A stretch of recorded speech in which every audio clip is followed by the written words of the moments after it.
Hey, hello. This is Arthur talking to you from the Philippines, and I'm just here, and I'm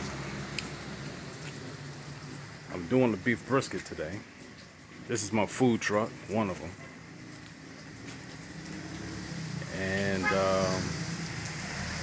I'm over here in Cebu, Philippines, and this is the look at my second truck, People's Eat and Go food truck.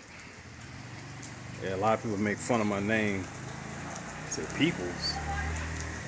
I mean, like people walking the streets. Yeah, people walking the street, the very one. Well, it's kind of raining out here right now. You know, the clouds like it's partly cloudy, but I see some clear skies over there. But over here it's raining. And what I was doing today, I was doing a beef brisket, and I wanted to get started doing some Mexican food, but it just dawned on me. I said, man, I'm doing a beef brisket today. Maybe I should just go ahead and just make a video of it, you know? And I'm smoking it on the grill. It took me a while to come up with a idea of how to do it.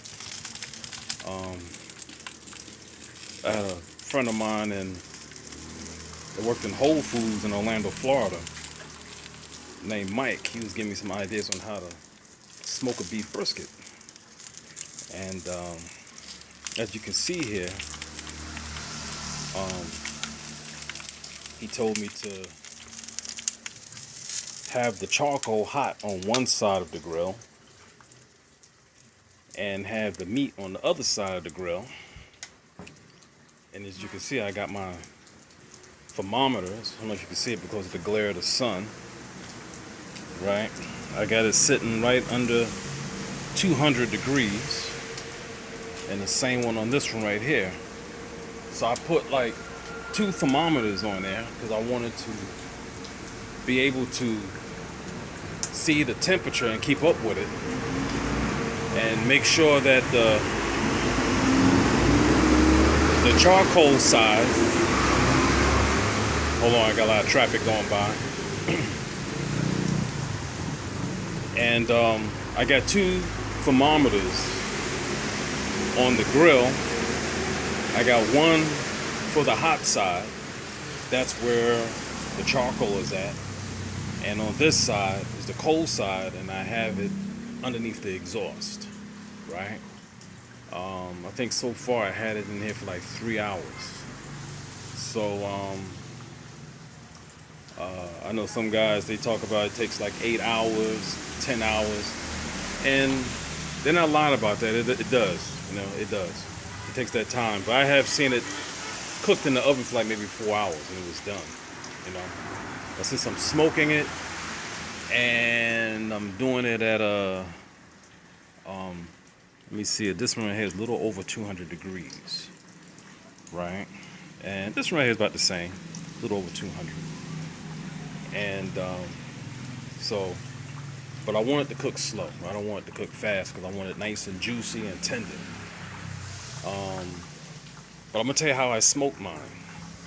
Now I know in the States they got like the apple chip wood to cause it to smoke, right? Well, I'm not using apple chip wood.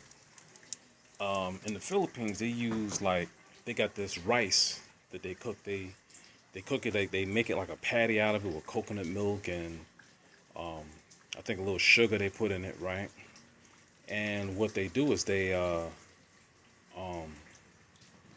take the and they make it like a little patty out of it, and they cook it on the grill somehow. I never really watched the full process of how they do it, right?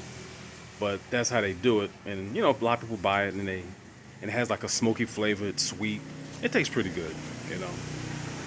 And well, I'm using um, I'm using a coconut shell, and the coconut shell they use that here too to smoke a lot of their, you know, their foods. Like when they making the rice, they make it smoky. And since I was smoking the beef brisket, oh, I hear a bike coming. Man, that bike sounds good. That sounds like 1,000 Kawasaki Ninja. The bike sounds so good. Woo. I don't know about you guys, man. When I moved here, I wanted to get another bike. In the States, I used to ride a Hayabusa.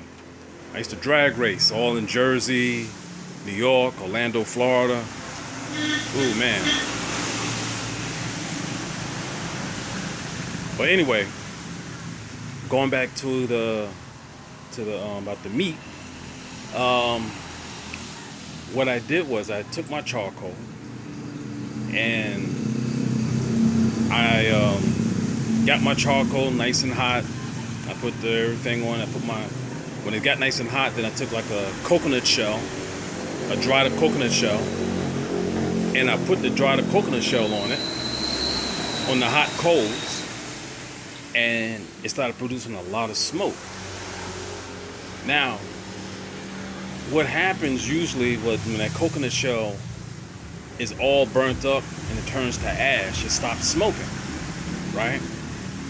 So I needed to keep smoking. So I discovered that if I use a lot of fat, it'll produce the same smoke.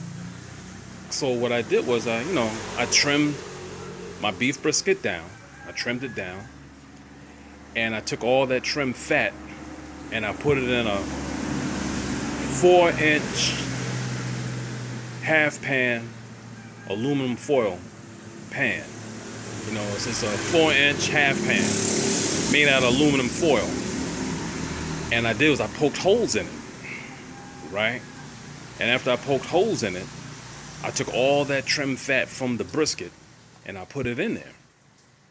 So now, after I trimmed it, I took my seasonings, and what I like to use, instead of using salt, I use like Knorr's chicken base paste or the beef base, but the paste, made from Knorr's. I like to use that, and I like to put the base beef on there because it brings the flavor back. Because if you're cooking beef, you want to put the beef stock on it.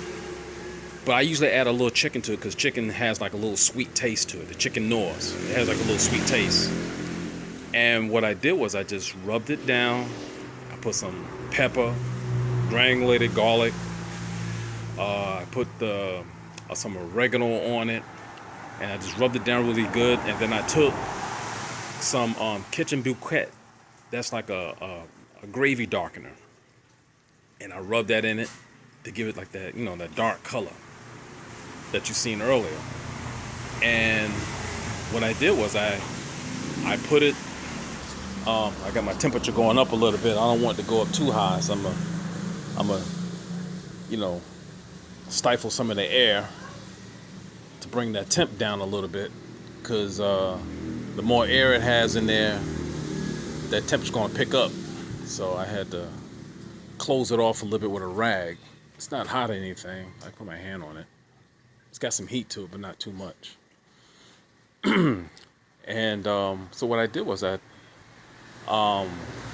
took the meat and I rubbed it down really good. And on the hot side of the grill, I took the meat that I seasoned and I put it on top of the hot side of the grill. And I wanted the heat to burn some of that fat that I didn't get to. So I left it on there for like 10 minutes. And then I flipped it over on the other side and let it cook for like another 10 minutes. And then I took the meat, whatever seasoning I had left in the pan that I had it on, that I had the pan in when I was seasoning it, the juice and everything, the blood and all the seasonings that I put together, it was like a liquid that came from the meat. What I did was I moved the meat to the cold side of the grill. And as I moved it to the cold side of the grill, then I took all the rest of the sauce and I just rubbed it all over the grill. I mean, all over the meat. And sorry for the noise, everyone. Like I said, I gotta, for the sake, I don't have that much space over here, and I got a lot of traffic going by. I hope, you can hear me well. Well, then let my alarm turn off for a minute.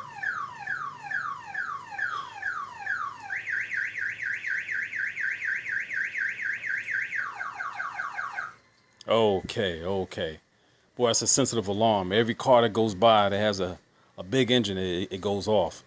But anyway, what I was saying, I took the meat after I took all the seasoning that was left in the pan that I had it in. I just rubbed it all over the meat. And then after I put it on the cold side of the grill, which is underneath the exhaust. You can see here, put it underneath the exhaust. The meat's on this side.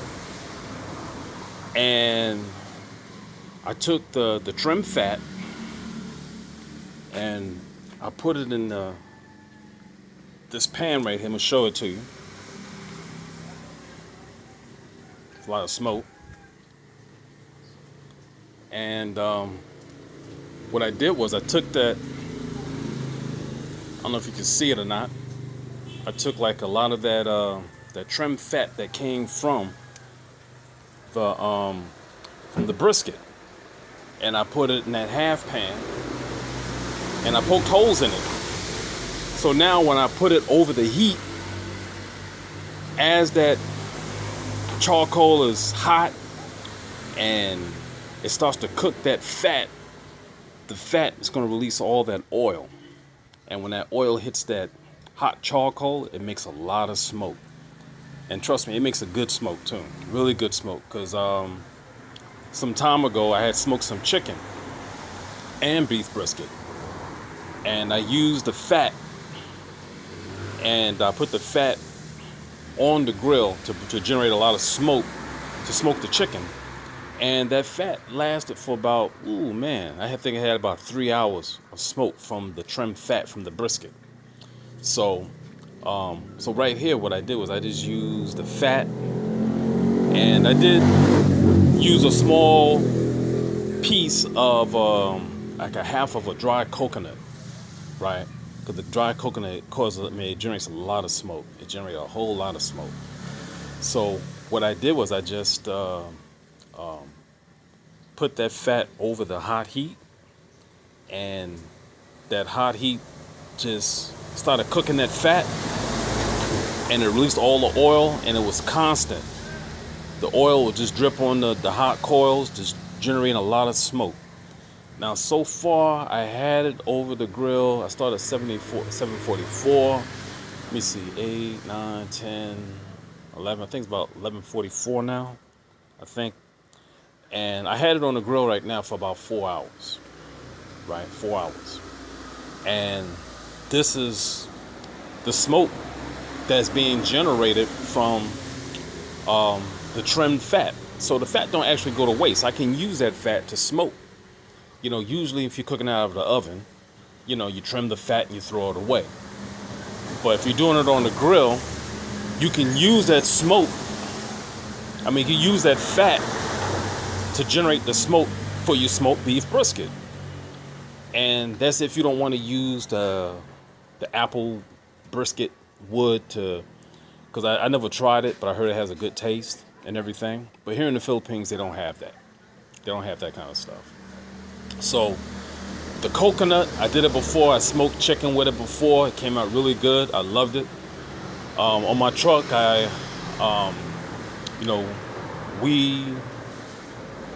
wife and I, we do like different kinds of chicken. We do Indian food. So like when we do our chicken, we usually do like tandoori chicken, smoked barbecue chicken. We do jerk chicken, biryani chicken, and butter chicken. And what I do is I just take my sauces, my Indian sauces, and I just make a sauce out of it, so I can put it on like a barbecue sauce. And oh man, it comes out really good. It comes out really good. And so, like I said though, is this was a technique I never seen anybody use before. I looked online a lot to see how these guys were like smoking their beef brisket, and a lot of guys I seen who would trim the fat off their brisket. I would like to keep it open and so you can look at it, but the only reason I don't want to open it is because I want it to cook constantly.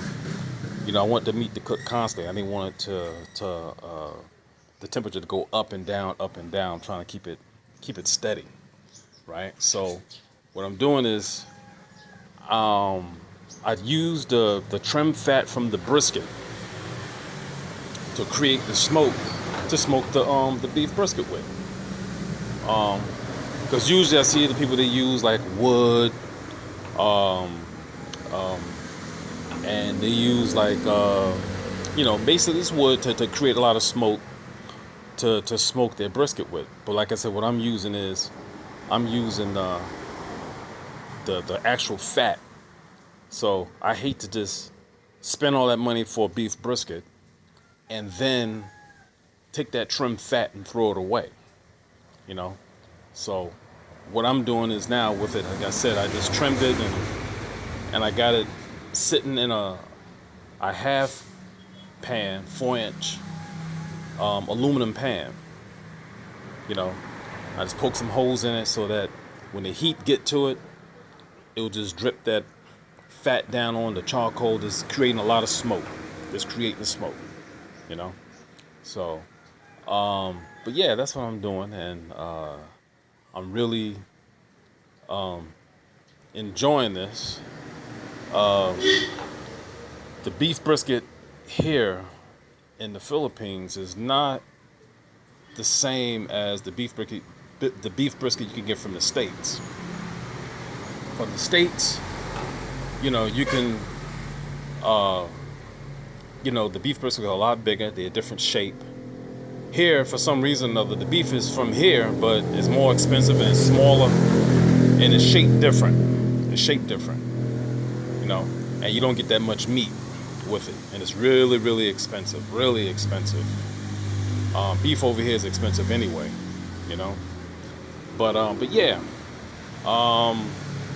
But that's what I wanted to share with you guys, right? Again, my name is Arthur, and I'm here in the Philippines. I got 2 food trucks. One of my food trucks, you know, we do Mexican food. We do like soft and hard tacos. I do quesadillas. I do Mexican lasagna. We do nachos. And we travel around this island. You know, we go around to the south side. We go areas close by. And the area that I'm planning on going to, I wanted to go to the sister island of the Cebu. It's called Bantayan Island. I wanted to go over there with both my trucks. And that island over there is a beautiful island. If you've never been there before, it's really nice. And if you guys never heard of it, I mean, there's a lot of foreigners over there. You got a lot of people from, you got a lot of British over there. You got some Africans over there. You have some Russians. You have some Germans over there. You have some Americans over there. It's a small island, but it's a beautiful island. And the water is just really beautiful. They specialize in scallops over there. They have a lot of scallops. And then they got this other, it looks like an oyster, but it's really flat. It's really, really flat. And it looks like an oyster. But the texture of the meat inside is like, it's closer to a mussel than it is a clam. It is really, really tender, and the meat is sweet. Well, that's where I wanted to take my trucks. I wanted to do like a little convoy. I got a guy there that worked for us. He and his wife was gonna drive this truck, and then me and my wife are gonna drive this truck, and we was gonna just go to the other side of the island, which is a beautiful trip, going over there, and then we just take like a boat. I think the boat's like an hour and a half ride to the other side of the island. And yeah, so what I want to do is I want to come back to you with you guys, and I want to show you how we doing our tacos, how we doing our quesadillas, how we doing our lasagna, Mexican lasagna, and all the stuff that we do from the truck. All the stuff that we're doing from the truck. And I also get into desserts. I get into like vegan desserts. Like vegan cookies is my favorite. And I want to be showing you guys in the future how we do some of these things. And, and like for the sake of time and space, as you can see, what I'll be doing is I'll have everything all set up. The next video that I do, I have everything all set up. And I'll just give you guys the recipe and how I did it. And you guys can get an idea of like how to make some of the things that I'm going to be showing you. I think you guys, if you guys really like cookies, I really love doing my own cookies. I really do. When I do my own cookies, I mean, no preservatives, I can back off the salt, I can back off the sugar, and it's vegan. It's not no butter, and matter of fact, instead of me using butter for the cookies, I use like other ingredients. But I will get into that on my next video. But right now, I just wanted to show you guys this beef brisket that I was doing. I wish I had thought about doing it from the beginning. I would have showed you guys how I was trimming it, how I trimmed the meat and everything, and how I was seasoning it, But it just dawned on me. I said, man, because the first thing I was going to do was my cookie video, my desserts. And, so, again, this is Arthur from People's Eat and Go Food Truck in the Philippines. And I will be seeing you